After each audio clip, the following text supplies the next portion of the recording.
Strong Igorot at work!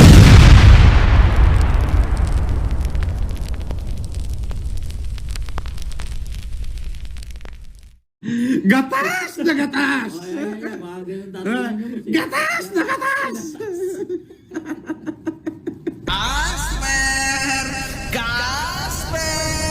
Fuck you. Ano, makagago? Galingan mo pa! Galingan mo pa, putang ina mo! O asa ng hoyo? Enero na! Anong petsa na?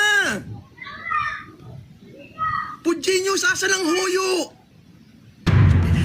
Hindi ka mananalo sa akin, makagago, kahit magtutuwad ka. Kasi nuknukan ka ng sinungaling at kilala sa buong Pilipinas, magmula nung bata ka hanggang ngayon, wala kang hanap buhay kundi manira ng kapwa mo. Gago. Diba? O asa ng hoyo? Enero na! Anong petsa na? Pudjinyos, asa ng hoyo? Pucha, magpe-Pebrero na naman. Kala ko ba October, November, December. Putik, tapos na tricking, magba-Valentine's Day, magnanasareno na bukas, oh. Ano na? Asan yung hoyo? Hoyo? Yo! Alright, mga ka-plastic. And this is me again, Big Sue, right back at it again with another Norman Mangusing content. Isang dekalibre at gatas na gatas ang ating tatalakayin ngayong araw na ito o gabi sa inyong lugar. At ang tatalakayin po natin ay ang Season 3 na karugtong ng ating teleseryeng Norman Mangusing Season 3. At ang pag-uusapan natin ngayon ay tungkol dito kay Norman Mangusing na mainipin po sa kanyang pagkakakulong. Baga, naging 1 point kasi sa kanya yung nangyari dun sa recent content ko about kay Sabi, the Filipino lawyer, na lumabas ang katotohanan na yung taong yon sa likod ng Facebook page na yon ay walang iba kundi si Susan Yance, mga ka-plastic. At yun ang pahabol niya. May mga pahabol pa siyang opinion about kay Susan Yance na kasalukuyan nga daw di umano, sabi ni Norman, ay may existing pala siyang warrant, mga ka-plastic. So that means may pinagtataguan siyang tao ngayon. Diba? At dahil dyan, mga ka-plastic, nag-celebrate sila ng mga bodyguards niya bago tayo magtungo sa kanyang opinion mamaya. Nagtungo sila sa lugawan. Mukhang naghihirap na yata si Norman, mga ka-plastic. Sa lugawan niya, dinala ang mga tropa niya. Panoorin natin.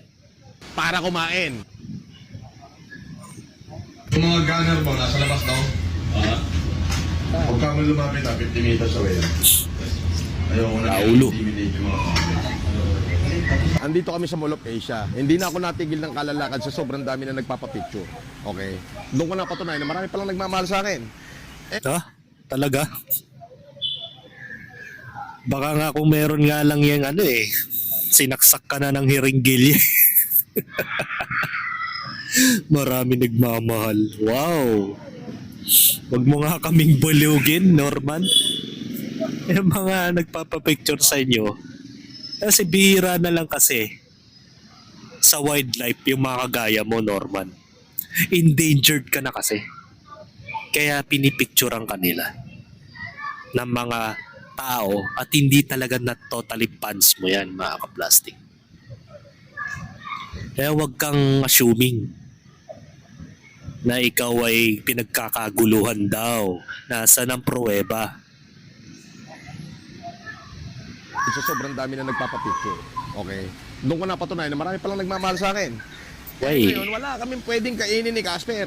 Kakain kami ngayon ng lugaw, tokwat baboy, dadayo pa kami ng Paranaque para kumain.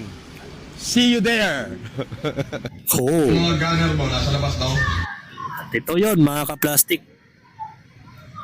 Kumain nga sila sa lugawan. kulit ng anak nyo.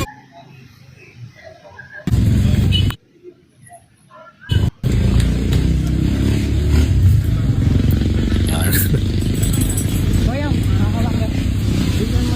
good morning. Eh, nanay ko, sir. Kanini. Kulit ng anak nyo. Hindi na ako dito. Sabi ko, kain kami lugaw. Kakain kayo dito. Dito kayo. Nay, gusto daw niya lugaw. May laman. Tokwat baboy. Ay, Basta kayo, basta mo. Celebrate dahil na-booking na daw niya yung attorney wannabe, mga kaplastik. Kaya nagpalugaw saan Jo? Pamangkin ko, sa sir. Paranaque. Pag-aalataan mo talagang walang pera yung hindorotot na nilalang na ito. Trilyonaryo nagtiyaga sa lugawan, mga kaplastik. Nasaan na yung gold bar na tinago mo ng 30 years na sinasabi mo? Oh, come on. Hindi tayo, sir, pupwesto, sir. Francis Leo in the house.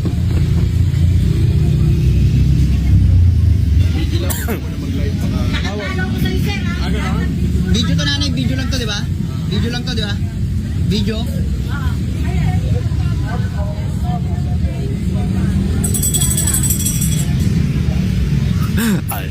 Ayaw pag-live-in. Baraw kasi natatakot nga siya. Dahil nga yan, nagtatago na siya sa mga kapulisan, mga kaplastik. Kaya nga hindi siya mapermi sa isang lugar. Naglalalabas siya kung saan-saan siya pumupunta. Kaya siya may iniiwasan. Ngayon, hindi nga daw siya mapakali. Kaya nga nasabi ni Makagago at Sapman, kaliwat kanan na po yung kanyang warrant o yung tinatawag na preliminary investigation na dapat niyang daluhin, mga kaplastik. Ito dito, sir. Kaya pinagbabawalan niya mag-live yung mga tao doon. Trilyonaryo naglulugaw. At dahil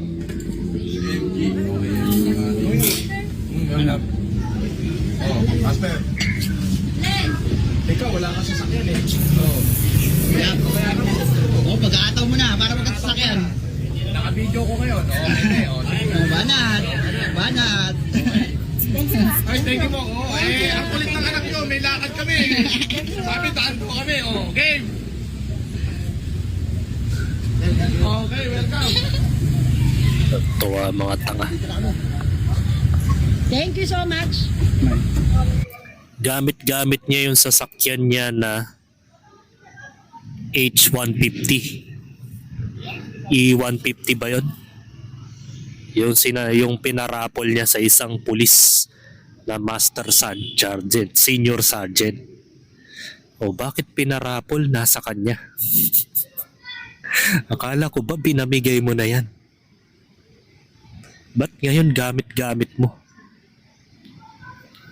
Isang panlilin lang na naman to, mga kaplastik. Isang malinaw na scam, mga kaplastik. Na yung pinarapol yung sasakyan, hiniram ulit o binawi. Diba? Kakarapol lang yan. That was 2024 ata yun. O 2021. Kundi ako nagkakamali. Pinarapol niya yan sa isang senior master sergeant na babae. Tapos ngayon, bakit meron pa siyang isang ganyang sasakyan? So nangangahulugan, scripted yung kanyang parapol na sasakyan. Diba?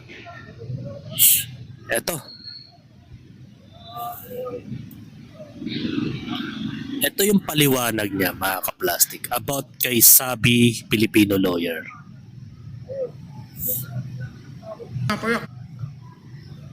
Nga payak, confirm ha. Si Atty. Sabi, o si Susan Yance, may existing warrant of arrest ha.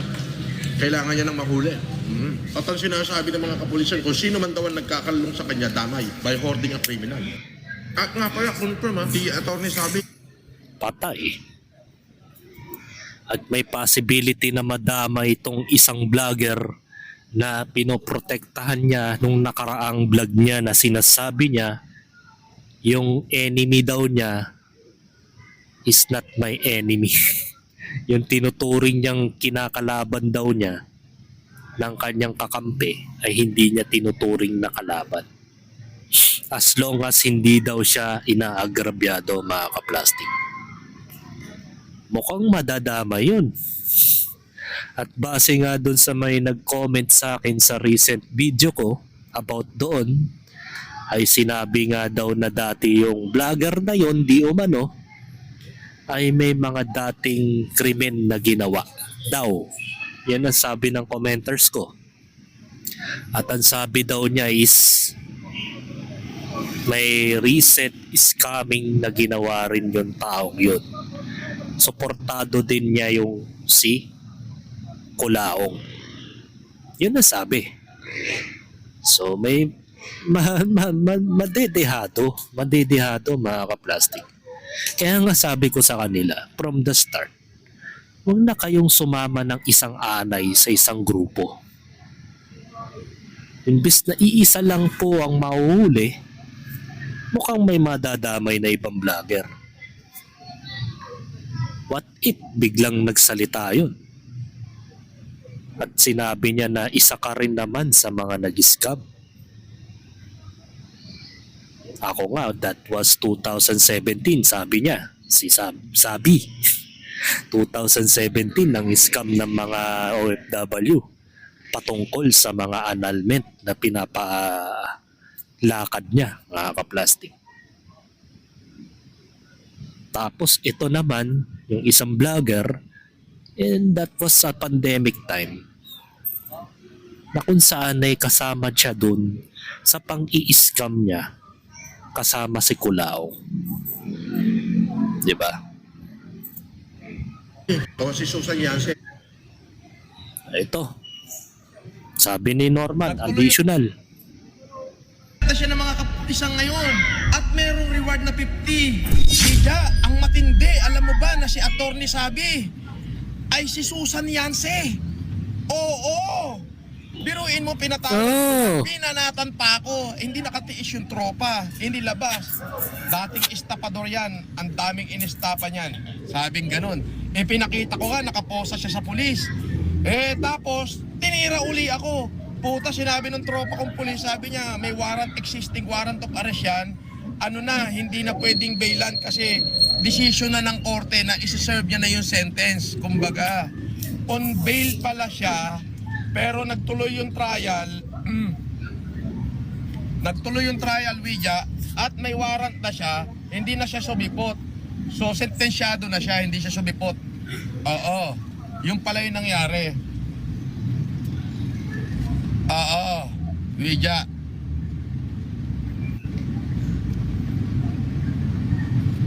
Sentensyado na pala siya, Widya. Aba, matindi, Widya. Sentensyado na siya, Widya, matindi. Hinahanap na siya ng mga kapulisan ngayon.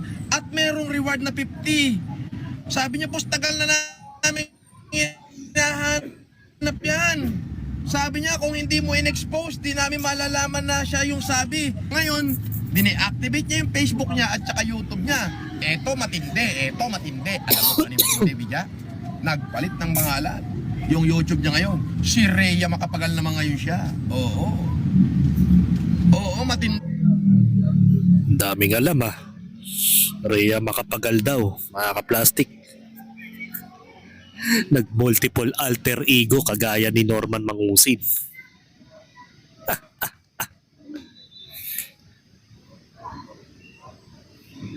Sabi nga ni Mix ID the third, tropa mo yung pulis, pero yung pulis hindi ka tropa.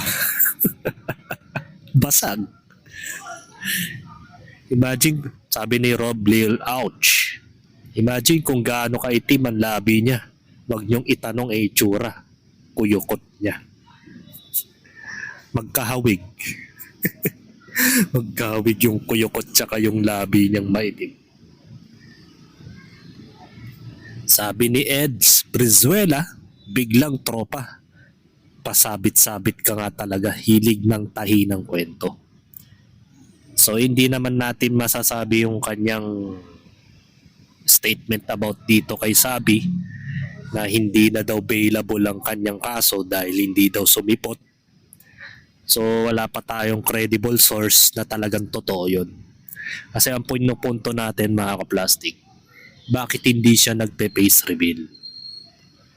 Katwiran ng kabilang kampo, mga kaplastik, hindi daw kailangan mag-face reveal ang isang abogado dahil may expose siya ng mga kalaban daw. At baka masira pa daw yung diskarte sa pagsampa ng kaso against kay Culaong. So, paano naman yung mga ibang vlogger na kagaya ni Atty. Libayan, mga kaplastik? O ni Atty. Persida Acosta? At ang iba pa mga vlogger na attorney na nagbablog na pinapakita mismo talaga yung kanilang mga muka. Bakit ganun, di ba? Parang may contradict, mga kaplastik. Di ba? May contradiction. Bakit kailangan itago ang muka ni Sabi?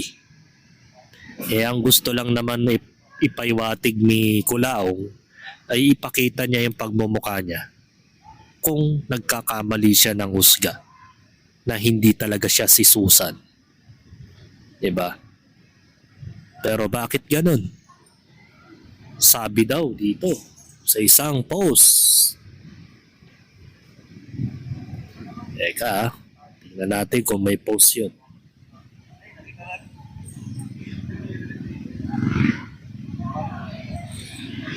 Okay.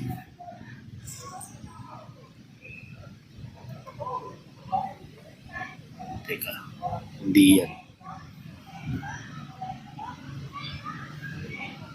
Ito. Tingnan natin dito.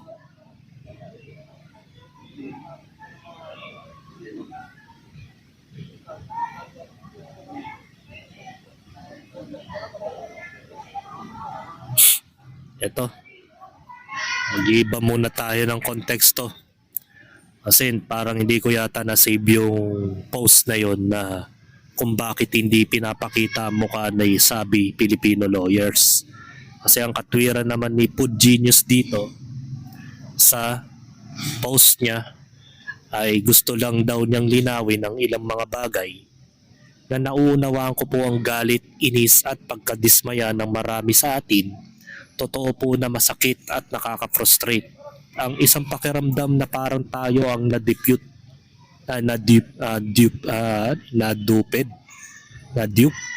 o nalinlang, lalo na sa kapag nasira ang tiwala. Hindi ko po to idini-deny at valid po ang nararamdaman ng bawat isa. Aminado po ako na si Ate Sabi ay una ko lamang nakilala sa social media. Sa paglipas ng panahon, naging kaibigan siya at nagsilbing informal resources person. Informal resources. Porket nagsasabi lang siya ng mga chismis against kay Culaong, kaibigan na agad. Hindi rin po makikilala ang mga naitulong at mga ambag niya laban sa atin kontra kay Norman Mangusin. At kinikilala natin yun. Credits, mga kaplastik. Credits. Pero gusto ko pong maging malinaw, hindi po natin siya kaaway at wala rin po tayong intensyon na ilaglag o talikuran siya. Kasabay nito, nais ko ring sabihin na tapat na hindi ko rin po siya maaaring ipagtanggol sa mga personal na isyong kinakaharap niya ngayon. Ito po ay kailangan niyang panindigan at harapin para sa kanyang sarili. Ang mahalaga po sa akin ay nanatili tayong patas, mahinahon at may respeto sa isa't isa. Huwag po sana tayo magpadala sa emosyon na maaaring makasira sa ating pagkakaisa at layunin ng ating ipinaglalaban kay Culaong. Maraming salamat po. sa inyong pag-unawa, respeto at patuloy na suporta. Elliot. Okay. Eto, from Food Genius Group mga kaplastic.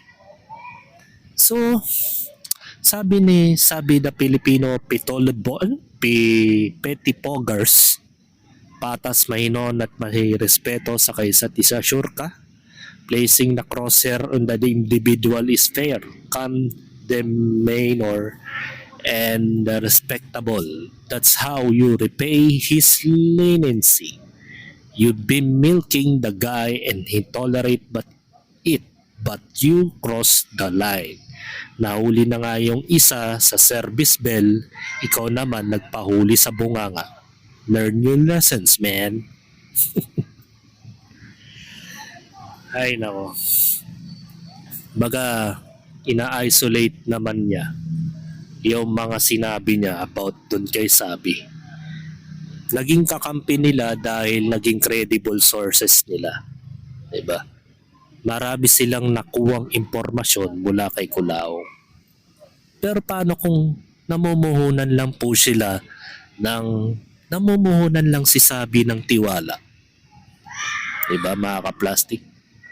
Tapos pag dumami na ang platform niya at tumaas na ang kanyang subscriber at dumami rin ang mga fans niya sa pamamagitan ng pag-collab ninyo sa kanila, kayo ni Food Genius, ni Makagago, ni The Kings at iba pa. What if kung meron nga talaga siyang layunin na ibalik niya sa dati ang kanyang ginagawa? At base nga daw ni Kulaong ay may existing warrant po siya. So that means hindi pa siya tapos sa kanyang problema. Ano na lang ang mangyayari kung madamay din kayo sa mga pinaggagawa ni Sabi? Malaking kasiraan po kasi yan sa fanbase ng grupo ninyo. Ngayon, sa mga oras na ito, naka-deactivate na naman po yung kanyang Facebook page at gaya nga ng sinabi ni Kulaong ay nagbago na naman daw siya ng pangalan sa social media. So hindi talaga siya titigil. Kung nagagawa niyang baguhin ang pangalan niya, paano pa natin siya paniniwalaan kung hindi niya nilalagay yung mismong pangalan niya? At saan kayo makakakitang hindi pwedeng ipakita ang mukha ng kanilang lawyer? Samantalang ang daming vlogger na lawyer dito sa social media na pinapakita ang mukha nila. So ibig sabihin nun, mahina siyang lawyer. At kung ang tanong dun, the biggest question is, siya ba talaga ay lisensyado at lehitimong abogado?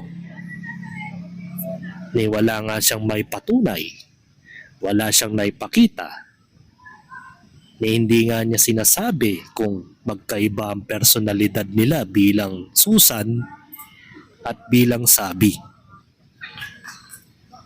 Para man lang nalaman natin na talagang hindi talaga siya si Susan. Pero wala eh. Sa halip na harapin niya ang mga tanong ng mga netizens at mga kaaway niya sa social media, ano ang ginawa? Nag-deactivate ng account. Diba? Tapos, dinadaan niya sa drama. Dinadamay pa niya ang pangalan ng Diyos para kaawaan siya ng mga tao. Diba? Simpleng kahilingan lang naman ng mga netizens ang hinihingi. Ang i-face reveal niya yung mukha niya sa mismong account niya. Pero bakit hindi niya kayang gawin? Di nagmumukha tuloy totoo ang sinasabi ni Kulaong. Dun siya talo. At ang nakakainis doon, mga ka-plastic, pinagtanggol pa siya ng mga vlogger na nakinabang din naman sa kanya. Dahil sa impormasyon lang. For the sake of information, kaibigan na kagad. Ay, nako. Pilipino nga naman. So hanggang dito na lang ang aking opinion, and this is me again, Pixu, lagi nagsasabing ang mga plastic ay matagal na bulok dahil ang mga plastic ay toxic. Kaya, what's up mga ka-plastic? And this is Cambid commentary video na video live stream. Signing out. Alright.